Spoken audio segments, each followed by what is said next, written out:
Hey skiers, I'm Jeff from skiessentials.com. Welcome to our 2025 ski test. Today we're talking about the Faction Prodigy 1. I feel like the Prodigy line, and maybe the Prodigy 1 in particular, has become pretty synonymous with Faction over the past few years. I think a lot of people, when they think of the brand, their mind just quickly goes to the Prodigy, and it's earned a really strong following for a good reason.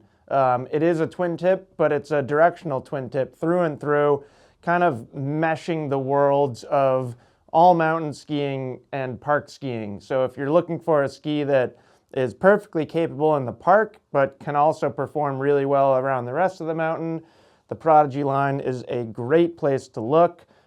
In this one, we are 88 underfoot, so maybe not the best for soft or particularly deep snow applications, but aside from that, it can do a lot. So fairly simple construction in the Prodigy. It is a poplar and ash wood core. For 2025, in this ski, we get the new stomp pad. So there's a rubber and carbon, just kind of single additive layer right underfoot to help absorb some vibration, give you just more of a platform to land on. And that's about it for construction. It is completely a vertical sidewall ski, and it's a relatively thick wood core, so you actually get a pretty supportive flex pattern out of this ski. You know, a lot of twin tips are really soft. I think most people, when they think of twin tips, they probably just assume that they are relatively soft, but the Prodigy one certainly has some strength to it, which I think is really cool and helps if you're really going massive out there.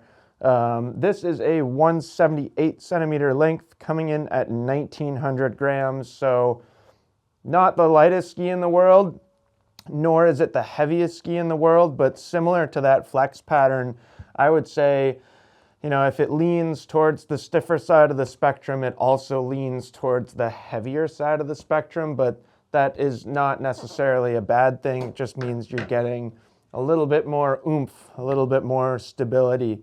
And then looking at the shape of the Prodigy, rocker, camber, rocker shape, one thing that I think is important to point out is, although it is stiff, it also, or relatively stiff in the twin tip world, there's also pretty high rise camber. So that gives it like a ton of snap, a ton of energy with that much curve in its camber profile. And then we get a little bit longer tip rocker up here than tail rocker.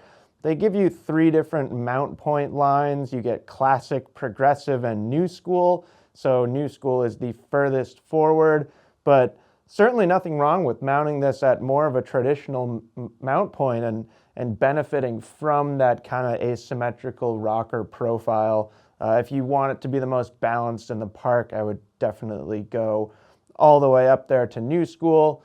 And then let's see if we get dimensions on here somewhere. I was just looking at them in the catalog, but get them right. 120, 88, 112. So there again, you're seeing that directional shape. And I love skiing the Prodigy. It's super fun. Believe it or not, I'm actually going to take this pair in front of me and put my own bindings on it this season, which is really exciting. I can't remember the last time I owned a Faction, so excited to spend more time on this thing. And what I really like about the Prodigy one in particular is you can be really aggressive on it. You can be strong and aggressive. You can go big in the park. If you're looking for a ski that can handle those 50, 60 plus foot tabletops, look no further than the Prodigy 1. I also think it's pretty darn cool that you can carve some relatively dynamic turns on it. It is a 17 meter radius, so not the shortest radius, but because of that flex pattern, because of the camber profile, there's quite a lot to push against. But they also work in some early taper, kind of corresponding to those rockered portions of the ski. So that makes it pretty loose too. And if you think about kind of this width and this shape and what it could do, gosh, it's a pretty darn good mogul ski. You're not going to get like the most swivelly performance out of it. There are skis that are wider with more rocker that are really going to feel like driftier, but this ski is certainly supportive for like driving it into a mogul, and then not too catchy in its shape. So really cool. You know, it's not winning any awards for torsional stiffness or its carving performance or its on-trail stability, but I think it's quite good in a number of different applications while also being just an awesome park ski. If you're really trying to like maximize park performance, I would suggest, and I would say Faction would too, that something like the Studio One might be best for you. But I feel like there are more skiers out there that would benefit from the Prodigy One in general because it does have more well-rounded performance. So that's it. That is the Prodigy One from Faction. Let us know if you have any questions about it, and we will see you out there on the slopes.